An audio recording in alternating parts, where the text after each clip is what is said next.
Dans le précédent épisode, nous avions associé Twitch à une de ses racines profondes, la naissance du jeu vidéo à la télévision. Mais là où certains auraient tendance à voir dans Twitch une télévision nouvelle génération, j'aurais plutôt tendance à parler de radio nouvelle génération.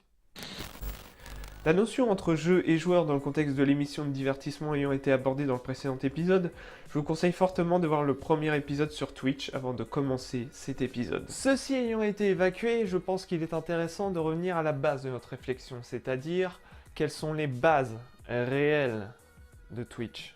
Pour saisir les premières traces de Twitch, il faut chercher un autre référencement, Justin.tv. Fondée en 2006, cette petite entreprise média fut fondée par Justin Kant et Emmett Shear.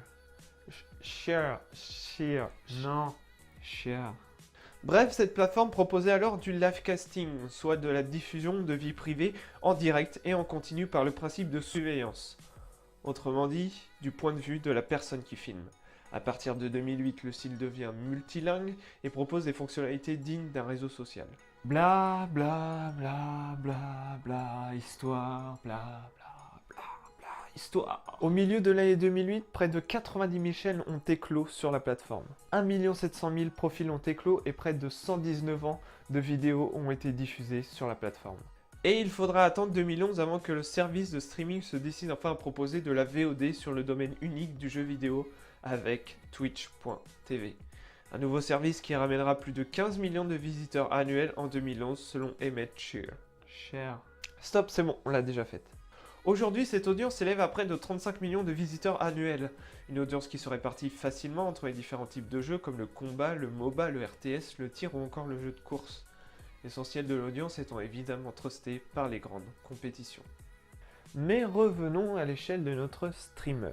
Le site met bien en avant la notion d'interaction en proposant un chat qui défile en continu à côté du stream, mais aussi tous les points de signalétique qui apparaissent ici et là pour permettre aux spectateurs d'interagir avec le streamer. Le rapport entre le public et le streamer est donc très proche, il n'y a pas d'interface intermédiaire qui rentre en jeu à part Twitch lui-même. Et... ne dit-on pas que la radio a un côté intimiste que la télévision n'a pas justement ? L'animateur arrive facilement à créer un rapport très personnel avec son audience du fait de l'impossibilité directe à mettre un visage sur la personne qu'on écoute. Les gens créent des histoires avec ce qu'ils entendent. Des choses que font très bien les sagas MP3. Ensuite, il y a le fait que la radio s'écoute littéralement n'importe où. Et ne nécessite pas forcément un dispositif technique conséquent.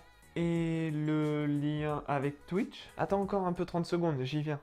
L'émergence, mais aussi la confirmation de la réussite d'une plateforme comme Twitch me fait penser à une phase évolutive de la radio dans les années 80 que l'on a appelée les radios libres.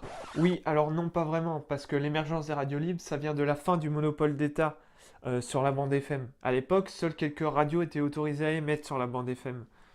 Et cela par autorisation de l'État. Faut dire que dans les années 70, les récepteurs étaient assez rares, car très lourds et très coûteux. Et les seules radios sortant du service public de l'époque sont Europe 1, RTL et RMC. La création à la fin des années 60 de radios clandestines comme Radio Caroline ou Radio Londres, aspirant à plus de démocratie mais aussi profitant de la modulation des fréquences qui ouvrent plus de canaux FM et permet une diversité de création, tend à s'installer sur le paysage radiophonique. Des radios comme Radio Campus ont émergé de ce mouvement international, mais on peut en compter près d'une centaine, rien qu'en France. Non mais justement, tu vois pas où je veux en venir ? Bah non, désolé. Il faudra attendre la création de Radio Riposte par quelques militants socialistes et l'inculpation de François Mitterrand et Laurent Fabius en 1979 pour que la notion de libéralisation des médias apparaisse. En 1981, à l'issue de l'élection du dit Mitterrand, une grande réforme des médias a lieu et on voit une multiplication des stations radiophoniques. Et malgré l'envie du gouvernement de limiter au maximum les radios privées en interdisant les revenus publicitaires, il ne faudra attendre que quelques années avant de voir l'arrivée de radios privées commerciales. Ah, tu viens de percuter là. Dis-moi que tu viens de percuter. Twitch n'est pas juste la télévision nouvelle génération. La plateforme propose plus à chacun de ses streamers et viewers.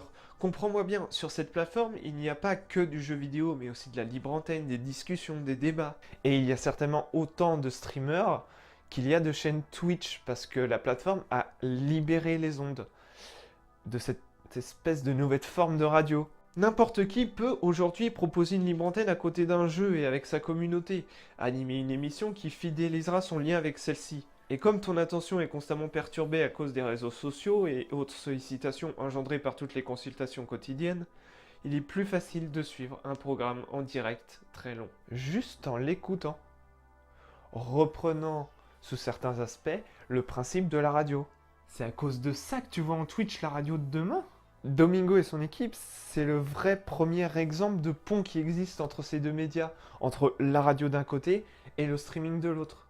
Car Twitch est sur le point de mettre en place une nouvelle génération d'animateurs qui ne remplaceront pas directement les animateurs de radio, mais qui auront une place prépondérante dans le domaine de prédilection de Twitch, le jeu vidéo. Mouais.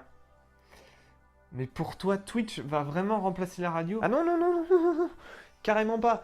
Twitch est à considérer presque comme un média à part entière, au même titre que YouTube. Seulement sa place n'est pas désignée, car il est à la jonction entre deux genres, la radio et le jeu vidéo. Un héritage double qui lui confère une place particulière que personne ne pourra prendre à moins de jouer sur les mêmes plates-bandes. Là, tu as l'exemple d'un produit hybride qui a su se faire une place sans prendre celle d'un autre, ce qui est un exploit en soi. Mais ça n'existe pas, un média hybride, c'est n'importe quoi ce que tu dis. Ouais, je comprends pas pourquoi ce serait pas possible. Mais parce qu'un média, ça n'a qu'un seul canal, c'est soit la radio, soit la télévision. Tu vas pas me faire croire qu'on peut relier les deux, tu feras comprendre ça à personne. T'es con ou t'as rien compris à l'émission? Attends, tu m'as traité de con là? Ok, je me barre de cette émission. Je suis pas venu pour me faire insulter, moi. Faut pas déconner, hein. Non, mais... N'importe quoi, lui. N'importe quoi. Ouais, vas-y, de toute façon, j'ai pas besoin de toi.